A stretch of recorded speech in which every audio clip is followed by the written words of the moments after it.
Okay, hello, everyone. My name is Diamond Rivera of Diamond Rivera Films, and we have another special episode of Live Discussions with Diamond Podcast. And today we're back again in Florida with the amazing Amy Dominguez. Hey, everybody. Thanks for Absolutely. tuning in. Yes, absolutely. And for me, Amy, I'm really thankful, and we've also talked about this privately. I'm really thankful to have an artist like you on tonight's episode because for me, just as much as we praise the men, the mass amount of men that have been in the scene and performances and instructors, it's so much more important to really talk about the women that are putting their foot forward and putting their name out there and their brand. And for me, again, tonight is truly about celebrating all of the success that you've had thus far. Thank you so much, love, for having me. And I love representing my ladies. So, by all means, thanks for the invite, and I appreciate it. No, absolutely. And for me too, as well. For me, as I told you before, my introduction to you, as I can say, really goes through YouTube, through various performances that you've had over the years, from your solo performances, from your duets with Grace Baez, and so on. And for me, especially meeting you last year in Unity, seeing the way you teach, you just have a presence about you that I think many female instructors or instructors in general should really take heed because a lot of times in our dance communities, we have so many schools, so many teachers, Yeah. but there are very few people that really just have that presence and that aura about them that really leaves the dancers and the students wanting more. I really appreciate it. Actually, I remember when we met, and something we actually discussed as well. For me, I take a huge pride as an instructor. So, I do like to leave my students wanting more, but I also like to make sure that in that moment they're just really present and they're picking up on everything. So, as instructors, we all teach differently. My way of teaching, I like to make sure I focus fully on what my students are retaining and that the experience is fun and lighthearted, but also, it's thorough. So I do appreciate that you actually were ear hustling during my class. Yeah, no, absolutely. Because I mean, to be honest with you, for my years of experience in this dance scene, whether it's salsa or bachata, I mean, we have always normally you have the male and you have the female couple teaching a class or a male, Mm-hmm. but a lot of times it's really important that people understand that there's so much more women out there that are really teaching classes solo and can do it. And for me as Oh, yeah. well, Mm-hmm. yeah, I mean, and especially just seeing this past interview that you've had with Maria Ramos with Talking Points and the other women that Yeah. you were on that panel with, and talking about conversations and having topics that you're discussing that really do mean a lot and do come up through our lives and through this scene and this culture. But for me too, Mm-hmm. I think it's so much more important to have a platform where we can really celebrate all of the success that you've had thus far, but also understanding who Amy is beyond just being the dancer. Yeah, it's it's a lot, right? So there's so many facets to our industry. I mean, as far as like what each instructor does with their work and how they decide to go in which direction. And I mean, as dancers too, individually, when you come into this, like those partnerships, how they develop and where they progress from there. Sometimes, in my city per se, there's not a lot of partnering options because everyone doesn't necessarily have the same goal as you. So I think when those partnerships develop, it's really important that the objective is the same. Mm-hmm. I have worked with partners, um, but being a soloist has been like that primary foundation. And then my partners have worked with me for given periods when it's worked out for them. But again, I've even had partners out of state and things like that. And it's amazing. It's a whole different thing to work with a guy. But as far as my brand goes, working as a female soloist, it's just a different area that those solo instructors teach in. So, I mean, like my styling classes, those are specific. So even a guy getting in there, they can come and they can gain a lot of knowledge there, but there's so many details that go into that process of learning. So I really personally enjoy that. So my brand is really focal or has that focus of working with women directly, and I love it. I literally I love working with women. It's phenomenal. what Yeah. women can do working together. It's, I think until you actually work in that environment, you don't realize that a group of women is so powerful. Mm-hmm. Um, in all the senses of the words. I mean, I would never be where I am in my career if it wasn't for, the support I've had from various women as well as men. But especially like even my dancers and my students that are females have been really influential in that. Yeah, no, absolutely. And realizing now that even with COVID going on, like we've talked about as well, that it's allowed a lot of us to really kind of self reflect and understand what's really Hmm. important. And again, for me, having this opportunity to talk to you, really understanding not just what you've done on the stage for many years, but realizing also who Amy is as a person, as a human being. Because again, we all have many people have to understand we do have lives outside of the stage. A lot of us, Oh even though yeah. sometimes this can be a full time job, we still have our own personal lives. And I think what we realized too over these last few months is how many people really care, in a sense, to really know how we feel as people. Because I think sometimes we have a persona, is a persona or an image that people see you as, and then they have that one specific image, but don't really get a chance to understand you more than what you've contributed on the stage. So having you on Yeah. tonight is really important because then we're really going to take it back. I mean, way back and understanding that, of course you have your roots now in Florida, but really this all started way back in Maryland. So for me, it's Hmm. like, I could definitely tell the story, but I could definitely couldn't do it justice as you. So for me, I would love to understand, where did everything begin for you in terms of dancing? So in terms of dancing, I was that child that my mom's a pianist. My dad is into really heavy into music. They're both Cuban, born and raised there. They actually relocated to the States 5 years after the revolution. So we're the first generation of children. Um, and so I think at home with music constantly being played and so forth, we would dance. So everybody danced at home. Like my parents would be like, get up and dance. And, family parties, we were the kids that put on shows. We would sit and make like a whole lineup and then we'd perform certain songs. But I think when I started to actually train intentionally in dance, I was 7. And I remember these kids coming to school and they had on the whole jumpsuit. And I was like, oh, I want to do what they're doing. And I went home and I told mom, I was like, oh, there's little girls in my class that are in dance school. And my mom was like, oh, we don't have money for that. And I was just like constantly like, I want to do what they're doing. And so she finally was like, look, she knew there was like a school talent show. And she was like, if you want me to find a way to be able to afford this, you got to do the school talent show. Mind you, I'm 7. She's like, you got to do the school talent show. And I need you to do it because I don't want to have a shy child and spend money and find ways to do this. Mm. So I did the talent show.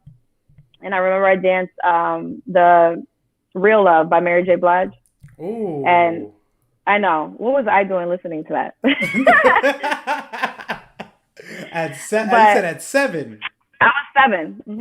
Yep. Okay, that's So spicy. That's spicy. I ended up dancing that, and I won second place, just freestyling, little kid on Yeah. stage. But I remember the audition. Like I literally have mental pictures in the school library doing this audition, and then I won the little contest. I remember my friends being there, and then my mom immediately was like, I got to find this money, right? So my mom started clean. She offered to a neighbor to clean her house because she wanted to put me in dance class. And they were friends. So she was like, yeah, I need help. So my mom started cleaning houses to put me through dance. So I did that all the way through like my adolescent years. Mm-hmm. And then in my teenage years, we had a teacher who substituted into that. It was like mainstream school. So tap, jazz, ballet, all that stuff. I used to take even different forms of ballet called like Jacquetti, Graham, stuff like that Mm-hmm. when I was a kid. So this instructor came in and she was just subbing and she did hip hop. I was a kid that loved jazz class. I was the hyper one. So then I did this hip hop routine and that choreographer, she was like, she pretty much put me in the front. I never was put in the front. And I did this entire hip hop show, first time on stage in the front. I was always in these competition groups, but I never was the preferred kid. I was always in the back, even though I was one of the Mm-hmm. shortest.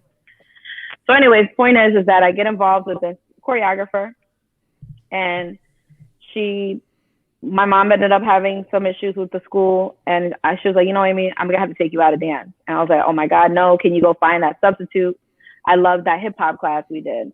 So Yeah. my founder, I ended up dancing with this company called DC Showbiz, which was an adult hip hop dance company in the city. I was 12. I was the youngest member. I was the only fair skinned member. Everyone was African American. Mm-hmm. And I danced with that company all the way from like the age of 12 until I was like 18, Oh 17, wow. 18 years old. So I used to travel the US to like different conferences. We used to do what's called the Monsters of Dance Hip Hop Conference. We also used to do the Blacks of Dance Tour, which was like more focused on like contemporary ballet, but we performed there and went to different states around the country. Mm-hmm. Also used to train a lot in like Afro dancing. So we used to dance at the Kennedy Center, Lincoln Center, all those main theaters that are in the DC area. But so that was my training initially. But you know, in my childhood, it wasn't really easy. That was something I haven't mentioned in the other interviews. Yeah. So now where I am as an adult, like I know why I was put into dance. So my mom has always suffered from bipolar disorder. So when I was Mm-hmm. 5, she had incidents, and throughout my whole entire life, that was something we dealt with as a family. Yeah. And dance and music was something that I gravitated to at a very young age. So I would go in my Mm-hmm. room and I would like stand on my bed because I couldn't see my full body because Yeah. of my dresser mirror. So I would stand on my bed so you could see my body on the dresser mirror, and I would dance around, and you know, and that was really how it kind of started. So those are mainstream schools. Music was something that even as a kid I gravitated to, and I would lock myself in the room. My brother would knock on the door and scream because I would sing, Yeah. like just stuff like that. So that was literally like my childhood. Like if you could depict it, my mom made me take piano lessons till I was 12. So I had to practice piano every day. I had to attend dance class, and if I wanted to continue dance class, I was obligated to play piano. Mm. I did gymnastics, so I was always in like something, right? And then Yeah. school, Your mom, or just in general, your parents just wanted you to be preoccupied with something that was very much positive. so. Yeah. Oh, I very mean. much so. And I had an interest, so they were like they threw me in it, right? So Yeah. I ended up getting involved in this hip hop group, and I ended up, there was actually another company too I joined called X Faction. And even while I was in that hip hop company, I danced on BET. I mean, I did so many different things. Like I started working with the radio station when I was a sophomore in high school. It was, I mean, anything as a hustler, as a dancer at a very young age, I created opportunities. So DC Mm-hmm. wasn't very evolved for that, but because I danced and I wanted to do Latin things, but there wasn't a Latin community like that did dance. Yeah. Mm-hmm. I was always plugging myself into like, I mean, I had a fake ID. I would go to the club. I mean, it was wild, but I did it. You know, my parents would tell me, if you get in trouble, I'm taking you out of dance. And I'd be Mm. like, Dad, I gotta go. You know, they have artists and I want to dance and I want to do stuff like on Sábado Gigante. And there was nothing like that. I Yeah. mean, if you know what Sábado Gigante is, that's the Saturday show you used to watch with your family. Yep. So I Absolutely. was like, there's nothing out. Like, I want to do that stuff, right? So anyways, point is that getting into my adult years, I did So You Think You Could Dance audition, Mm. and I met a bunch of salseros in line. So we had made it through the preliminaries in the DC area, the Yeah. DMV, and we ended up in New York. So it's like 5:30 in the morning, and they recognized me from having met in Maryland. And they're like, "Oh, get in line, get in line." So we cut in line. We create this friendship. They're actually, to this date, one of them is Ronald Rios. He's one of my best friends, and he's from DC, and he instructs and he dances salsa, and he's in New Mm-hmm. York a lot too. But anyways, so I'm there, I'm talking to them, and then they're like, you know, when we get back home, no matter what happens here, you come take our class, we'll take yours. So I started dancing at the nightclubs in DC with them. So we would go out to like Lucky Bar and like all the main pop and salsa spots back home. And one of the girls, her name's Christina, she became really close to me, and she was like, "Hey, you know, there's a girl that's in my dance team," which back then it was called Son Mulato. Mm-hmm. It was run by Karen Aguilar in DC. And she said, "There's a girl who can't attend the Stuck on Salsa cruise," which was Calvin Harris and Earl's event. Yes. And they were Earl like, "Do you Rush, think right? Earl Rush. Earl Rush, Yes. yeah." And they were like, "Do you think you could learn this combination in 2 weeks?" And I was like, "Yeah, I'll learn it to go to Mexico. I'll learn it, no problem." So that's what I did. So I learned it, and then I ended up at the Stuck on Salsa cruise, and I'm like, like, what is this? What is this scene? What is this industry? I need to know about this. And they're like, "Oh, classes are here and there." By then I was already working. So I'm like into Yeah. my 1920s. So there was nothing I really didn't have a schedule provided to take classes. And that was when Shaka Brown was teaching back home. Yeah, So Shaka. yeah, so Shaka was back home back then. So I didn't take classes in DC or anything. I just went to the clubs in like Orlando. Those main guys that you see, they're social dancers. Hmm. When we would go out, they teach me little things, like corrections, because I danced at home, But I didn't. That Yeah, was just because street. there's a way we dance at home, and then there's the The structured way in a studio. sense. Yeah. So Yeah. they would teach me little things, and then needless to say, my personal life changed, and I ended up relocating to Florida. And Eric Baez, who was my partner Hmm. for a little over 4 years, he was one of the people on the Fusaco on Salsa crew that had caught my eye. His group did. And I happened to Google. I was like, I think this group was in Florida. And I Googled it. And sure enough, I got in touch with him. And anyways, I ended up in the studio, ended up becoming a receptionist at the studio to kind of, he was just opening his school, like a relocation. And like within that month, I was auditioning. And then there I go right into the scene. And I started, that's where it started. Wow, and just Yep. realizing the order of how everything went of first even getting introduced into the So You Think You Can Dance sector, Hmm. and then also realizing that coming into a place like the Stuck on Salsa All Star Cruise that they had, and I believe this was in '06, with Earl Yeah, this is Rush real and sick. Kelvin Harris. And I've seen Hmm. pictures. I wasn't old enough to be able to attend, but from seeing the photos and everything that I've seen from the past, Are you this trying to was. say I'm older than you? Oh no, not at all. Trust me, No, mind I'm you, kidding. I was I was actually a like young person. Oh no, for 20, me, honestly, I 20, was 21, actually 20. 17, 18, and a lot of people know I was in New York City going into those or underage clubs or the over Yeah, 21 clubs that. Yeah. back then you could get in. There was a way. I had a fake Mm-hmm. ID. I remember buying it in Georgetown, and I'm just like got myself right in there. Yeah. And I started working with that same night. I started working with the radio station. I was because I was that person that just would I would get to know the DJ. Yep. If the radio station was promoting, I wanted to go and shake some hands. I don't know where that came from, but I was Mm-hmm. so determined.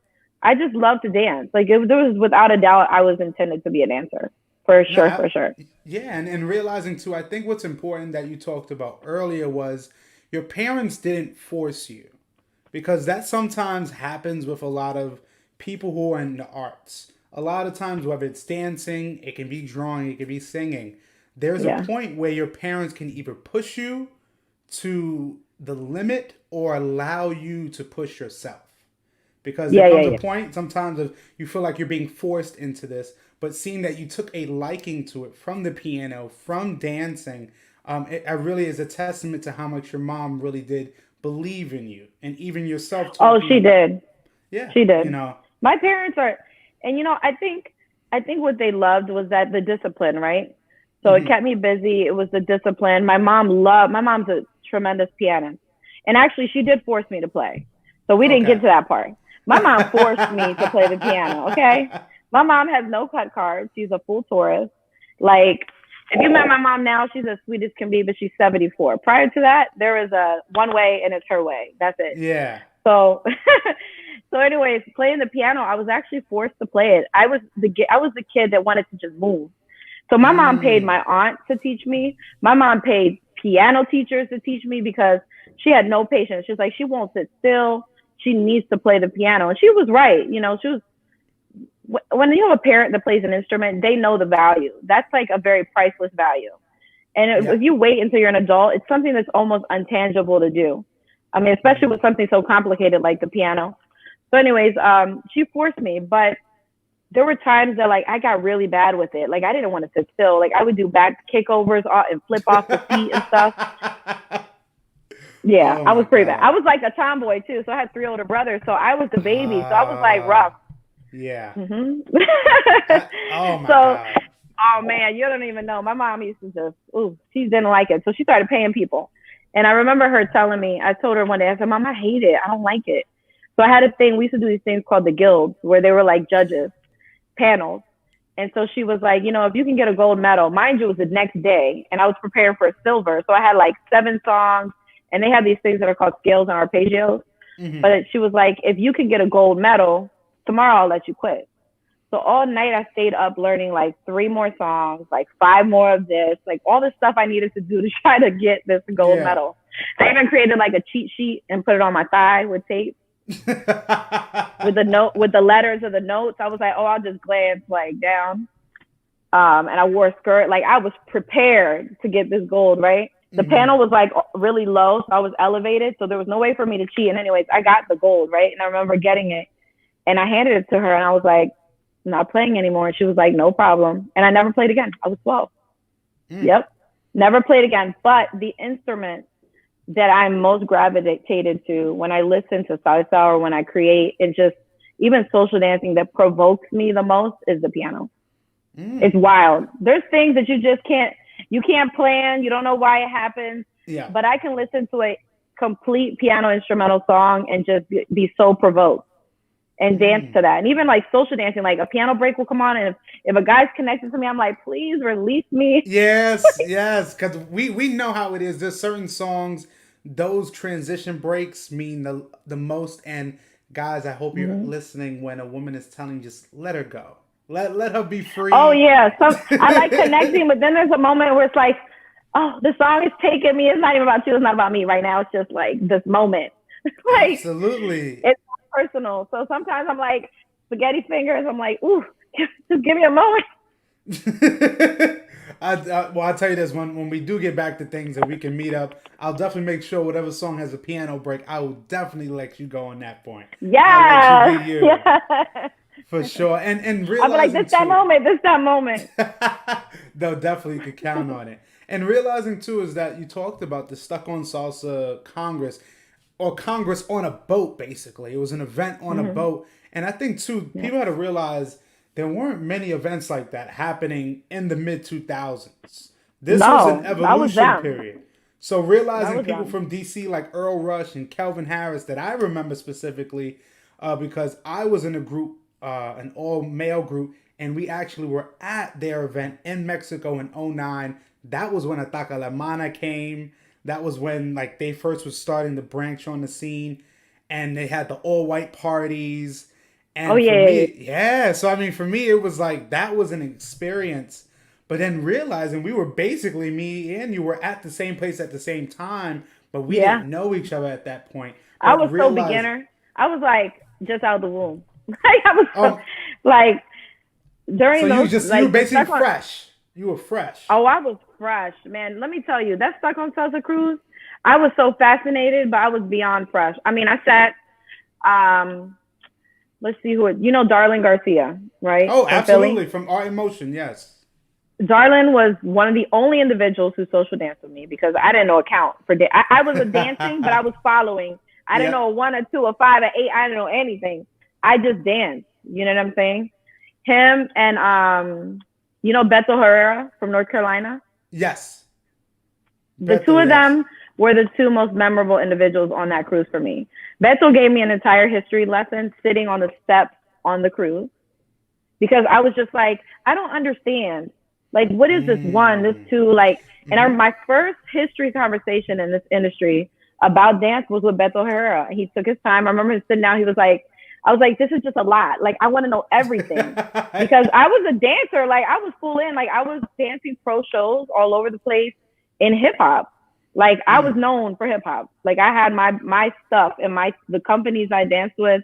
Yeah. I had my hirings. I mean, I had worked already, but in a Latin thing, and that was something that was so natural internally for me. Even though I was raised in an African American community, I felt very Hispanic, and like in the car and stuff, they would play music, but I didn't have, my dad would talk about artists and stuff, but I didn't have anyone who was just specifically educated in music. My dad knew artists that he knew what it sounded like, but he couldn't say, this is how it started with Son Danzón, La Fania, how that developed, and these were the eras. All he knew how to tell me was, "Oh, I never missed a party. I was in New York, and fucking Héctor Lavoe estaban tocando, que esto lo otro, me agarré el carro, me fui para acá." Like, that's all he knew how to, like, and he'd be getting up and dancing. Even now, my dad is a music junkie, but I didn't have anyone who could, like, educate me.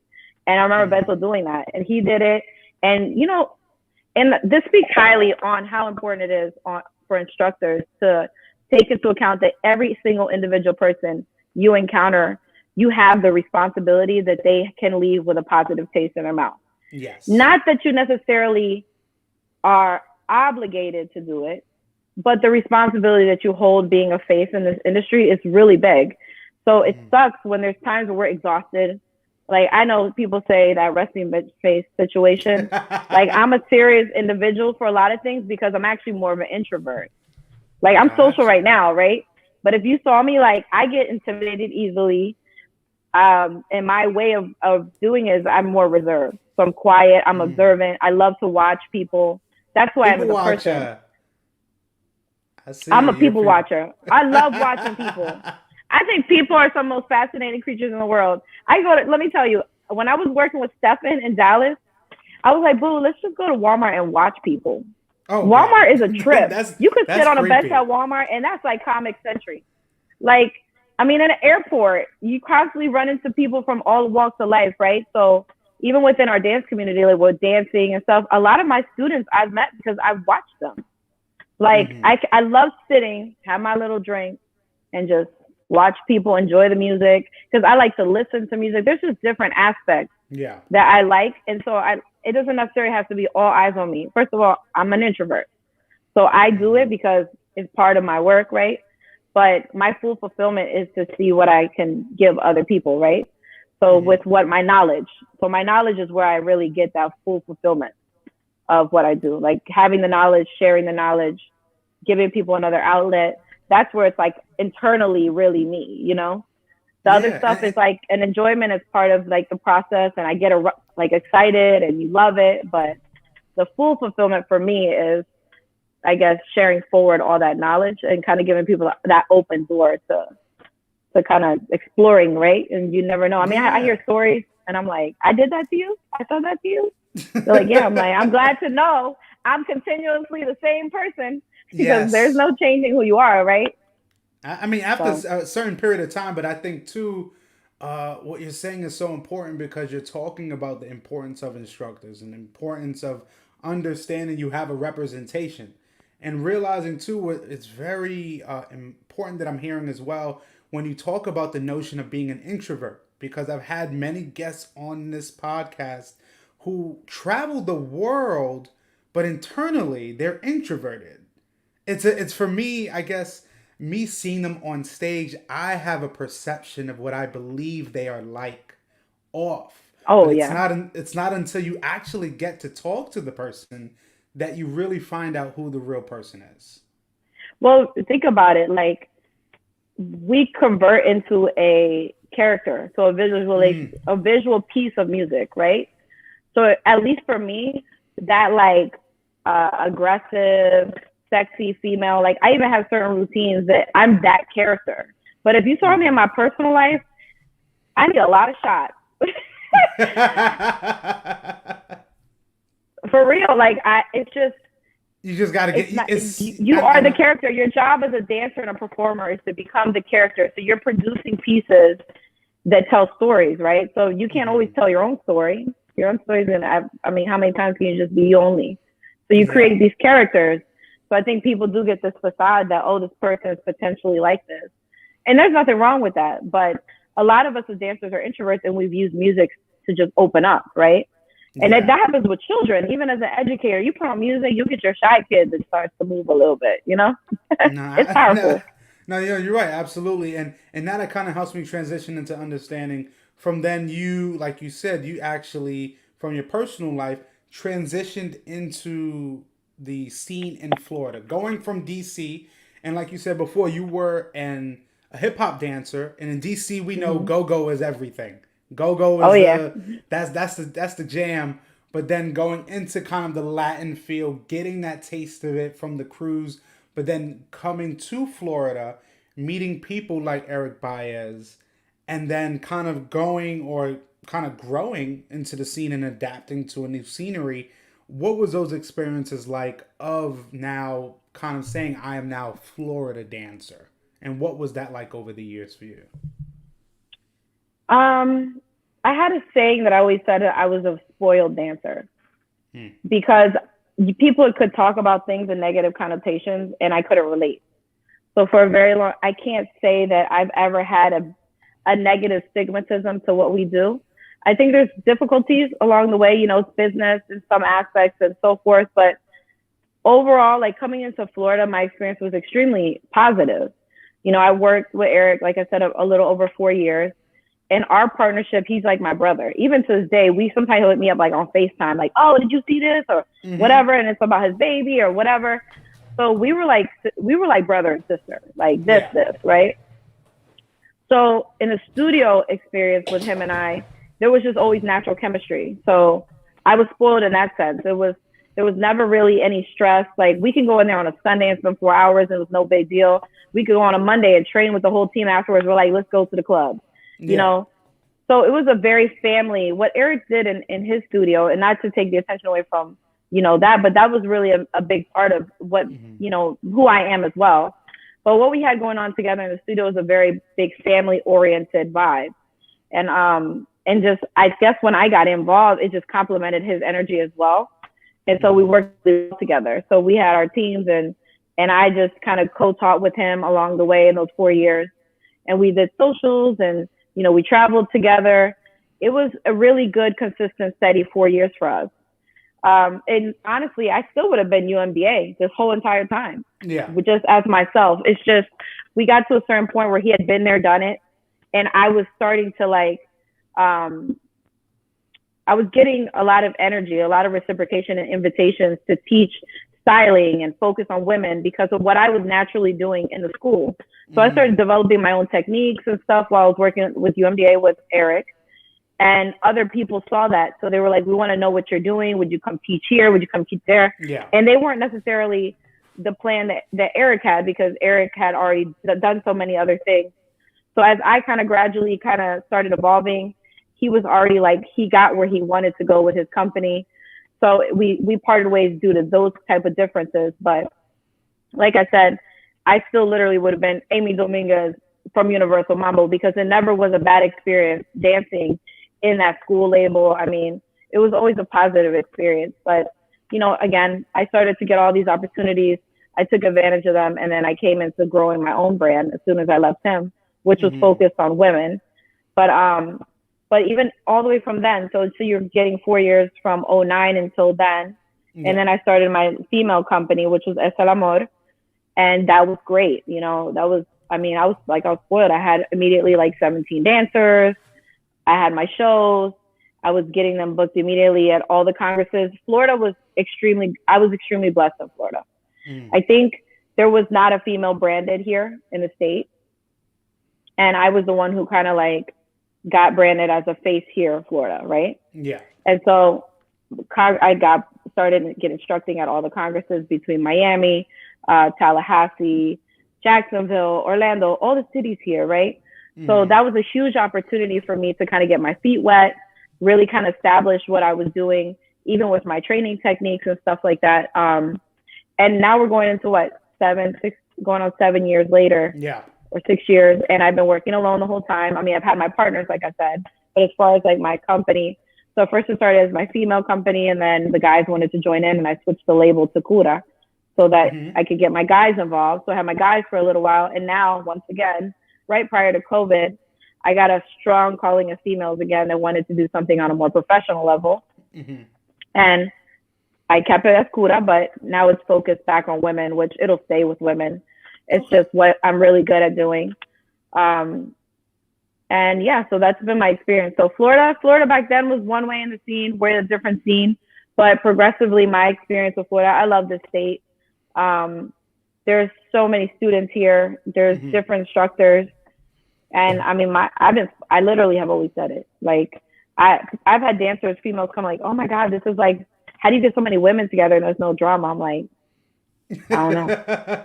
I mean, it just really I don't know. depends on the people. It's not. It's and that's something too that I've heard a lot, especially in New York, but other places, is that there's always a competition factor. But what happens, people have to understand when you have an oversaturation of studios and teachers and what have you.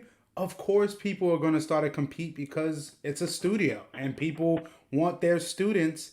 But like you said, a person like yourself collaborating with other people at one point is Mm-hmm. allowing you to gain more opportunities in the future.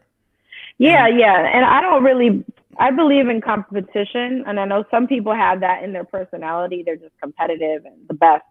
That's not a theory I live by. That's not who I am. Like, I don't really, and this is a strong statement. A lot of people be like, oh, that's what, I don't know what people would opinionate. Actually, let me not even put it's words in your anyone's opinion. mouth.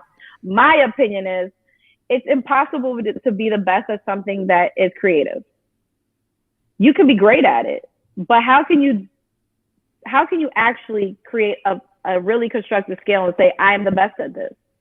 Like, you're great at it, but somebody else is also great at it. Yeah. So you're competing to just be great. That's great, but you're not the best. It's impossible. It's creative. So someone's going to pick and choose what they like from what you do, and someone's going to pick and choose what they like from. So to compete with other people, I feel like it's just a waste of time. Like, you should compete with yourself.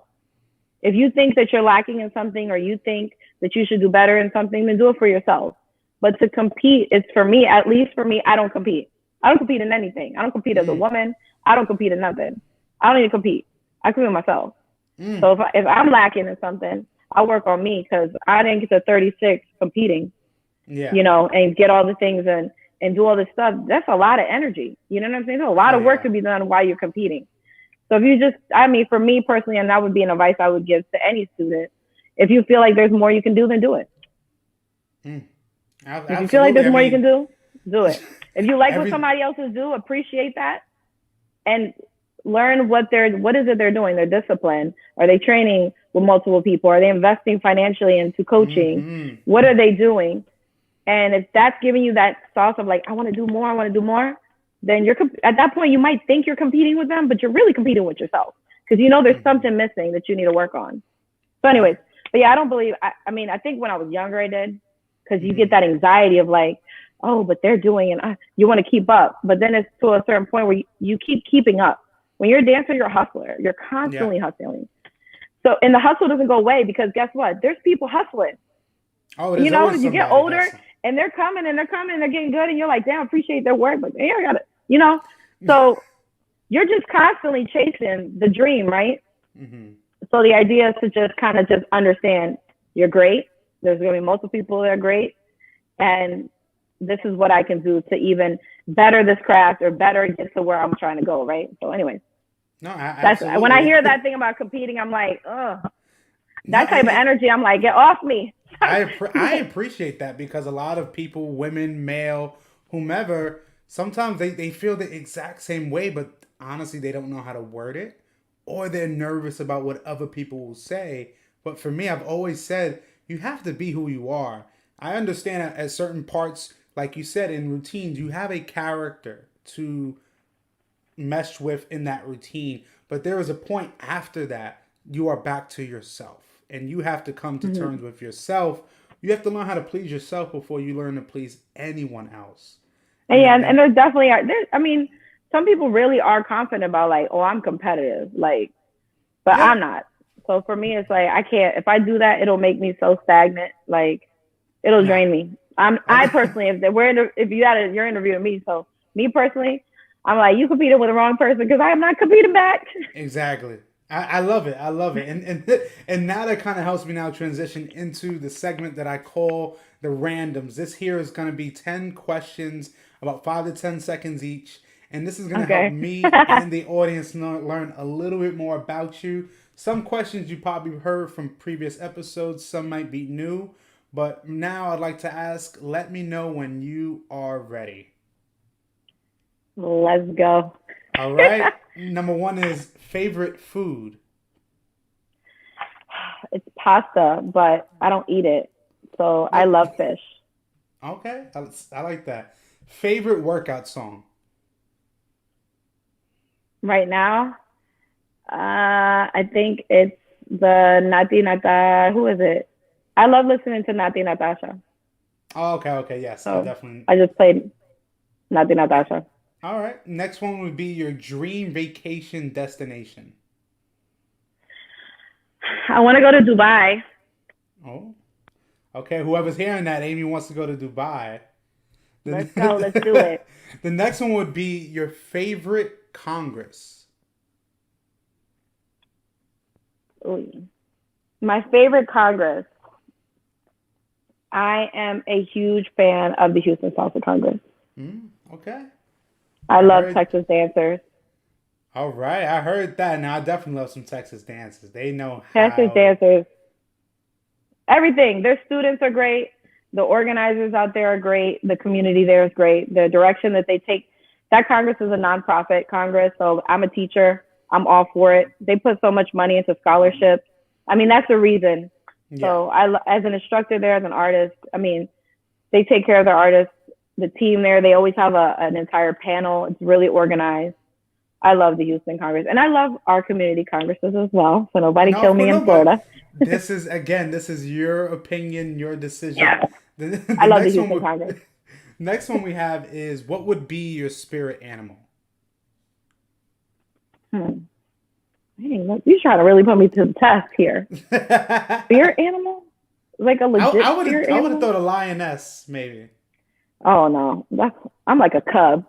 I just look like that. No. Okay. um, is this even considered one? Like a dove, a bird? Yeah, it could be. Yes, that could It'll be a perfectly. bird. Okay, I like that. Let me see. The next one would be partner work or footwork. Footwork. Oh, she kind of hesitated when she said that. I Sometimes, know. sometimes it's like a nice. But if I had to rely on myself, footwork. Just me and the I feel music. I feel you on that. I feel because we're definitely gonna get into that. What would be your superpower? Oh, I'm a very fair person, so Hmm. I think I'm a thinker. So I think my intelligence is my superpower. Okay. And three people that are most influential to you at this point in your life. My mother, my father, influential. Oh man, can I just clutter all my female best friends together? A- Absolutely. So I have like a group of like between my sister or my cousins and my best friends. They're like a really strong force behind me every day, once a week, Hmm. 3 times a week. So my parents, and then I have a close, good group of female friends. Okay. Awesome. The Mm-hmm. next one would be what is a special talent that many people wouldn't know you have? My special talent. Let's see. Well, I'm an early childhood educator, so I have an early learning center for children. I think Hmm. my talent is that I am a natural protector. Always have been. I used to want to go into law enforcement, stuff like that. But I have a kin for children. So I love the cognition of children and their development, stuff like that. So, Okay. yep. And the last one would be if you were on an island, what are three things that you would have to have with you? Soap. All right. Oh my God. You're literally the first person out of everyone that I've asked this question that has said so. Oh, I need to be clean. That would be like Yes. hot. Oh my God, why are you asking me these questions? Soap, a toothbrush, that's gonna have a toothpaste because I need that too. So Hmm. that's a combo. Um, really? I'm gonna need something to survive. A knife, Oh, there a you gun. go. No, I don't need a knife. I need a gun. Like Okay. Okay, there you go, shooter. I feel you. I don't want anything No, close to me, so we're gonna have to kill you from far away. I feel you. But honestly, I thank you for doing this quick segment because again, it allowed myself and the people watching and listening to kind of know a little bit more about you, but in a faster rate of time. And it kind of allows me now to transition into understanding presently what you've been going through, but also before we get to that, I think it's really important that many people understand that you being a childhood educator, being able to connect with children, but also Mm-hmm. being able to connect with your students, I think is a really remarkable because I think many people take for granted so I believe for me, a key thing in life is socialization. Mm-hmm. Being able to understand people, whether at different ages or different points in their lives. Because Mm-hmm. for me, I always say adults are just grown up children And you Yeah, just, so for you're me, constantly learning. yeah, so for me, it's like, I think it's really awesome to hear from a person like yourself who is not just only a teacher of dance with adults, but also is like you said, a child educator, and you have your own daycare center. So for me, I definitely would love to pick your brain and understand what have been the lessons that you, or what have been the most important lessons that you've been able to learn over the years being a childhood educator. Hmm. Well, it's entrepreneurship, right? So I Okay. think there's the aspect of that first. So I think initially was the idea, the concept, and the desire to want to implement something into my life where it didn't necessarily require me working for someone else. I had already been working in many schools, and the standards in Florida actually statistically are the third lowest in the country. So after working in Florida for a while and going into these different classrooms, I was like, I can't keep doing this. Like I was constantly coaching people, and it was like, I got to get out of this. It was toxic. So I ended up opening my center. But so I think initially, I think the things I've learned to grow is that nothing happens overnight. If you have an idea and a concept, people tell you when you develop a company, it takes about 2 years. That is factual. Um, what happens in the 2 years isn't necessarily something that you're going to recognize occurs, but what happens is that you create a following, right? So similar to dance instructors, and that's something that kind of rolls into that. Word of mouth is the best promotion you can have is another key point. It's not the mass group of people that get the word of mouth. It's that one person. That's what something when we were talking about as instructors. Um, it's a big job of ours to be constantly cautious because it could just be that one person that really needed you to be positive, or that one person that really is going to invest into you in a different way. Um, and we just might be tired, or we might just, but just having that, I guess, etiquette behind you to say, please excuse me, I'm really tired right now, or please give me just a moment. Let me just step away really quick because I'm feeling a certain way. I'm not feeling well. Make up an excuse.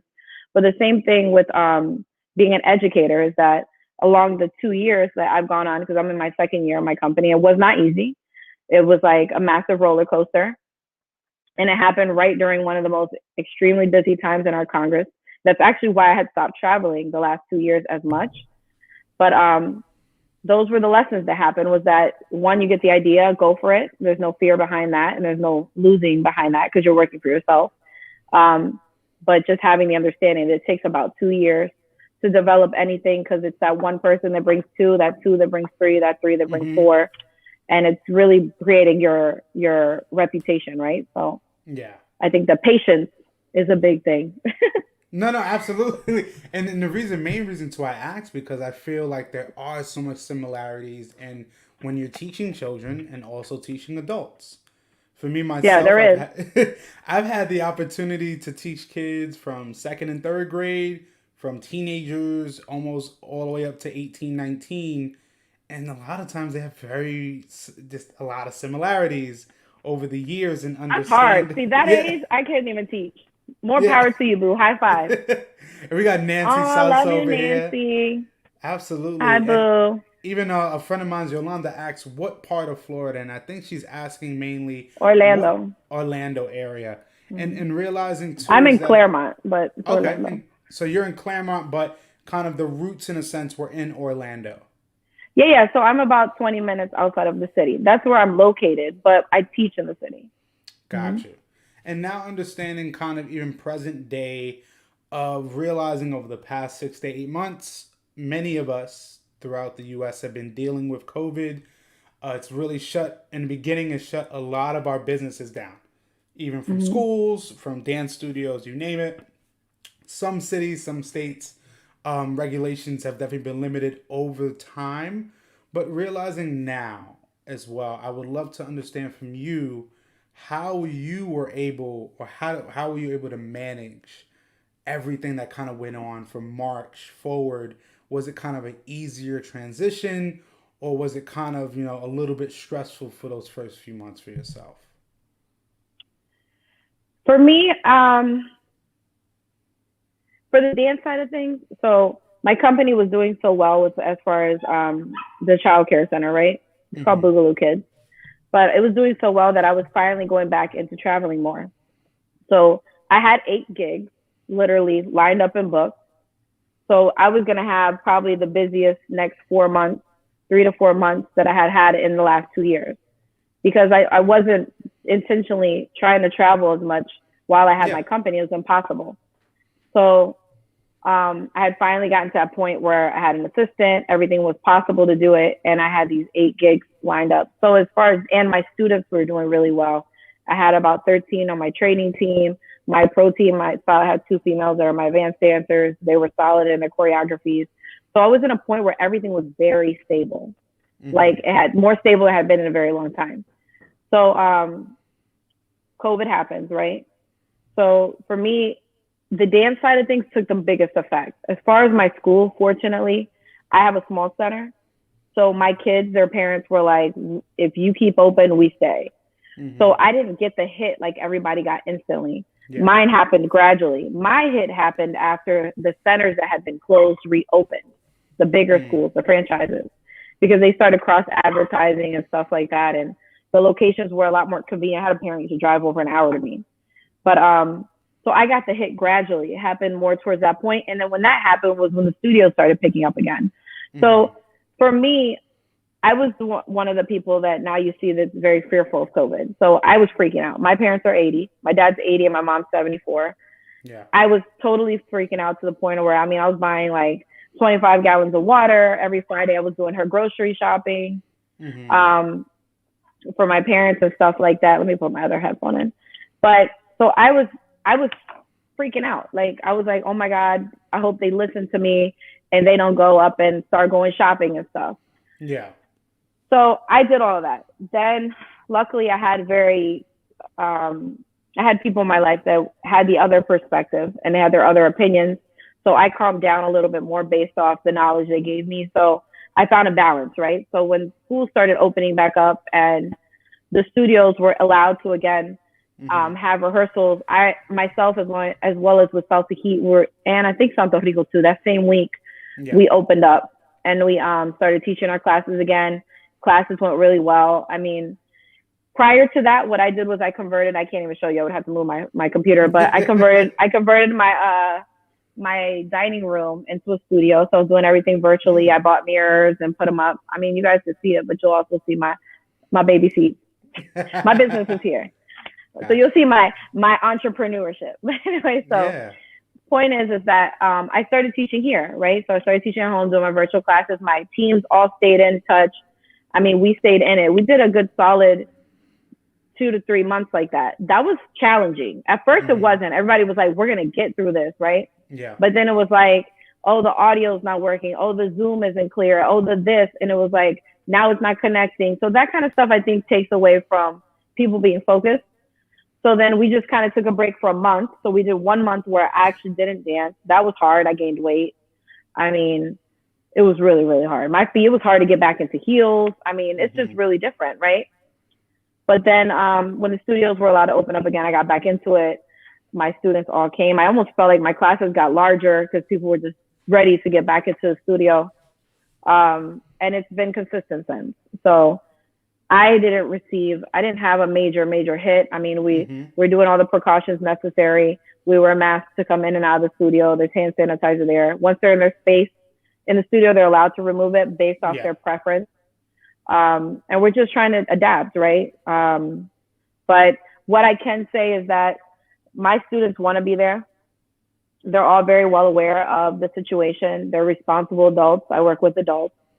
And even my parents are professionals. They're aware. And we all just trying to do the best we can to be as precautious as possible. And it's like they need it. Like, if it wasn't for my students literally being like, Amy, when are you going to start teaching again? I need to get out of the house. I'm going crazy. Yeah. Like, I need to dance. Like, I see the other perspective. There's other people that are like, that's insane. You can wait. But there's people that really have the personality that's like, I can't be stuck in this house. They're going to lose their mind. And literally, like, that's, I mean, it's possible. Like, you take someone who's social and you take them out of a social setting and make them feel trapped, and you're going to get some other type of consequence. So I'm very fortunate that I've been able to teach and everyone's really safe and everyone's comfortable. And those who haven't felt comfortable, they haven't come back yet. They message me and they're like, we love you. We just need a couple little more weeks, you know? Yeah. So I'm just like, the advertisement's there for you to use it if you're comfortable, but I don't tell them like you should be doing it. Don't be afraid. It's like it's there to be had. We wear a mask. You can keep yours on the whole time. This is your space. You guys do what you need to do. And once we get into our, like, I take off my mask once I'm up front, stuff Hmm. like that. So we're just trying to do the best we can. Yeah, absolutely. And just me, for me as well, understanding from a studio owner's perspective on how they've been able to handle it. And like you said, you being a childhood educator, but also being a studio owner, you in a sense, even if one kind of slows down, something else is picking up. So you being able Yeah. to have that balance is great. And for me, I think this has really been a great discussion that we've had. And for me, at least the last few questions that I definitely have, and something I really wanted to know was from really the start of everything, from being a hip hop dancer in DC, then making your way to Florida, then making Hmm. a name for yourself and your brand from KURA, and then just over the years and kind of coming till now, what have been really the biggest lessons that you've learned as a performer, but as also as a female solo artist in this dance community? The biggest lessons that I would say I've learned is that you can't wait for opportunities. You also can't wait for someone else to motivate you. It really takes you having a true, genuine desire to do this. So Hmm. everyone likes what it looks like, but once you live it, so dance, there's people that do it socially. Yeah. But to say you're a dancer, I feel like it's an overall lifestyle. When you're a dancer, you understand the drop of the dime. Everything else goes on the back burner. Opportunities don't come around all the time. I Hmm. mean, I had a music video for Gente de Zona, for example, in Miami, and my friend was producing it, and he hit me up, and this was during COVID. He was like, "Amy, I'm doing Gente de Zona. I was creating the the visuals and everything that they were going to do in the video." And he was like, "I'm going to give you a heads up when it's happening, when I get the dates and stuff, so you can come down because I want you to do a cameo, right?" Yeah. So I was like, "Okay, great. Just let me know when." Sounds nice, but I own a company, right? I had a day before heads up, which is normal. That's normal. Tomorrow we're going to Mm. record, right? We got a crazy storm that came in. This was like a couple months ago. Crazy storm comes in. They postpone it. Hey, it's postponed because of the storm. Okay. I'm like, okay, I got a little more time. Mentira. On Monday, hit me up. Tomorrow we're recording. So that means I got to find an assistant. Yeah. I got to find an assistant. I got to do all these things. That was the first gig. And I'm using that as an example because Hmm. that's what it takes to be a dancer. So if I Yeah. was fully a dancer right now, no big deal. I got my black clothes. I didn't know what I needed to take. I know I take every shoe I own. I got to have my makeup on point. I can't leave a flat iron. There's things that you just know it's a lifestyle. You don't have to ask questions about. This is what you need to be there and be prepared. And time and presence and being available for opportunities like that is one of the main things. I think that's something in our industry we don't see a lot of Hmm. because we have congresses. So we have Yeah. opportunities to do what we love there, right? But like at least with Main Street Dance, like dancers that work in LA and do commercial work, they don't get a heads up. And that's why most of them lose their employment. They work at really quick type jobs because these gigs show up and you drop and you go. That's the lifestyle of a dancer. You're in rehearsals, you eat, sleep it. I mean, you're sleeping in your car to make it to a gig. I mean, it's a really common lifestyle. So for me, what I think in the Latin community, with what I do, the biggest things would be discipline. No one's going to tell you to get up, go to tech, go do these things. The preparation process is work, and that desire has to be really genuine because you're going to be tested, and you're going to be tested in so many different ways with professionalism. You know, um, professionalism, I guess, dedication. And really just how much of that grind you have in you because it's not easy. It's not easy. It's great. It's fun. It's rewarding. And it comes to a point where the pleasure is a lot more consistent than normal. But I think Hmm. that grind is something that you always have to have. That grind, my entire career, I can tell you, it's been fully fulfilling. There's nothing I would have wanted differently. I've done everything I could have ever wanted to do as a dancer. Worked with all the artists I could have ever wanted to work with as a dancer. There's a lot more I could work with, but I'm very content, right? Hmm. That I've done these things. I feel very fortunate. I feel very blessed. But but there never has gone a show that I'm not fully focused on my job, what I'm there to do. So I have a great time on stage, see a smile, da da da, da, and backstage I'm like 2 minutes, boom, pop, pop, pop, Yeah. pop, pop. So you're constantly working. It's very accountability in what we do is huge. If you're not Yeah. accountable for yourself, no one's you can't sit and blame somebody. They're just gonna look at you like you didn't know what you were signing up for. Like Yeah. you have to be Yeah. accountable. So Absolutely. And just hearing all of this amazing information and knowledge coming from you. And I wish I knew you sooner because, especially, I think not just as a female, but as a person, you have just so much oh, thank you, love. experience. Yeah, absolutely. Because Appreciate for that. me, it's you realize too through conversation what you're learning about the person goes deeper than what you saw. Because you realize that Yeah. as a teacher or as a performer, what you see on the outside is a great image, but not realizing all of the hard work it took to get to where you were. Yeah. And I and think it's that's a why too. Oh, excuse me. I'm sorry, love. no, But absolutely. I think that's why too. I have like it's probably maybe people would say, "Hey, boo, I mentioned you Yeah. earlier. You gotta rewind the tape. I was talking about you."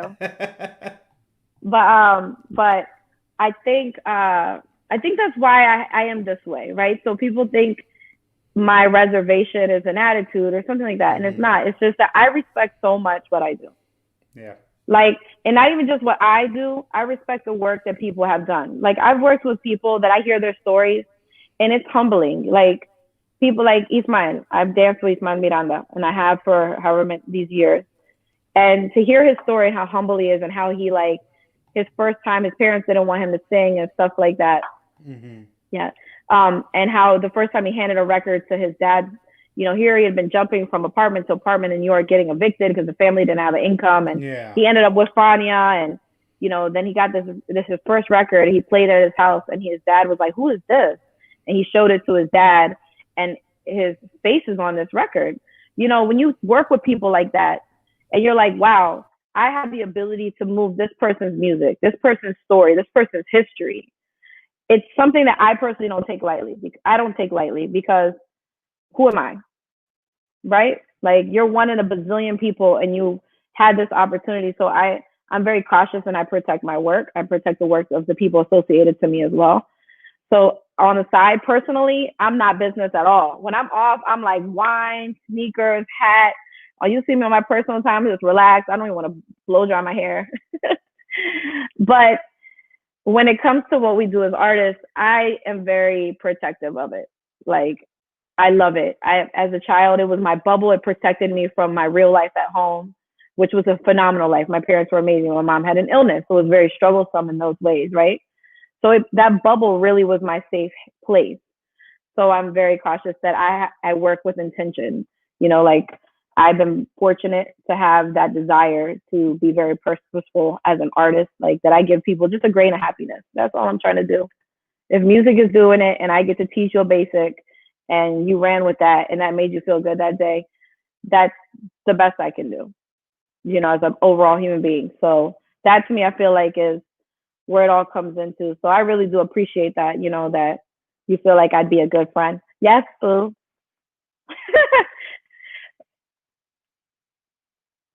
You went mute. I can't hear you. All right. Oh, Yes. Sorry. No, it's no, okay. but again, I really want you to know is that, especially just having you on tonight, for me, just seeing you kind of watching your shows over the years, from your solos, from your collabs, from classes, from actually seeing you teach myself last year at the Unity Dance Festival. For me, I always knew that I wanted to get to understand a dancer like yourself. Because again, Thank you. even you said you're kind of the persona that you have. It's kind of different when people really get to know Mm-hmm. you. But especially having this moment here to really get to know you, it definitely was worthwhile. And I'm really Thank you. thankful that I could have you and you to take your time out. But at least before we go, I would love if you can to leave myself and the audience with some last few words and also contact information on where they could reach you next and see about your next classes coming up. Well, first and foremost, thank you for having me. I'm very humbled. You know, dance is something that kind of fell into my life, and I never thought I'd be at 36 saying I'm still doing this 5, 6 days a week, you know. Well, you're amazing doing it. So yes. Thank you. So I guess my words would be that if you're ever going through something, turn on some music. Do a basic. Dance around your kitchen. I don't believe that dancers have a shelf life. People tell you that, but you don't. It depends what you plan to do with your dancing. You might have a shelf life for commercial or something like that, but there's no shelf life to being a dancer. You could dance in a wheelchair with your hands. You could listen to music and just move in your shower. At that moment, you're dancing, right? So there's no limit. There's no particular structure. We love you. We're so proud of your accomplishments. Oh, I love you, Beto. You were influential in that. You got to play rewind. I told them I'm sorry I was talking, but my first history lesson was from you at that, the Stuck on Salsa cruise. Mm-hmm. But yeah, so, you know, you have an ability to dance, so you do it, right? So I think that's the most positive thing, is that if you guys are feeling COVID affected, if you're feeling bad on a bad day, broke up with a relationship, music is free. It's on YouTube. Yes. That is the best therapy you can give to yourself. Play it, blast it, sing awfully in your shower, shake your butt around your room, because it really is a very easily accessible outlet. And I think it's very powerful. So that would be something I would give you guys. And then from me to you, thank you for having this opportunity. I know it's Friday night. You probably could be doing a million other things. No, but I could do anything, but I'd rather talk to you. Oh, I want to hug you through the computer. Yes, absolutely. But yeah, so, and I think did I cover that? You were saying something else. Did you Yeah, want to no, be? I was just saying as well, just the contact Oh, info on how people my can reach you contact as well. info. So to reach me, really simple. You can call. Well, actually, go ahead and use my social media platform. So Facebook would be Amy Dominguez. It used to say Fool. It might say Fool. There's a bunch of them. Yeah. It's the long one. It's the long one. That 2, 3, 4 accounts that we had back in the day, that's a lot to keep up with. So the one I keep up with is the one that says Amy Dominguez Fool for Facebook. And then my Instagram is Amy_Dominguez Official. So those are ways to contact me. There's KURA pages, so KURA Dance Project, because it is a project. It's not just a dance team or anything. You'll be able to get acclimated with that there. Mm-hmm. But there as well, you can just send me a DM. I do currently have virtual classes. On the 8th, I'm having a ladies intensive. We did it last month. It was great. So we're going to do it again November 8th. So there is an opportunity, if you're not in the state of Florida or you can't get into the studio with us, or prefer not to as well, that you can tune in virtually. And it's 3 hours, a 3-hour intensive from 10 to 1. It's focused on lady styling. Wow, that's awesome. And I definitely am glad that I could hear that information, because I'll definitely relay that to the people in New York, because again, it shows that a person like yourself, even through all the adversities that people are going through, you're still able to adapt and still give your customers and your students something to look forward to. So, I mean, for me, Amy, I'm really thankful tonight I could have you. And like I tell a lot of my guests, or all of my guests, this is our first interview, and I surely hope it won't be our last. And I hope I can catch up with you later this year into early next year, just to see what you've been up to, catch up with you, and see what new projects you're working on. So again, I'm really thankful again that we could have you on this Friday night. I enjoyed our interview immensely. I loved every minute of it, and Thank honestly, you, Boo. I am grateful that our dance community has a person like yourself in it. Thank you. I And appreciate it. just like Betho and others have seen in Nancy, you are truly something special. So I thank you. I hope you have a great Thank night, you. a great weekend, and we'll definitely be talking soon. Thank you, love. Be blessed. Thank you for everything. Absolutely. Thank Bye, you. you Thank you, guys. everyone. Have a good night. Bye. Bye.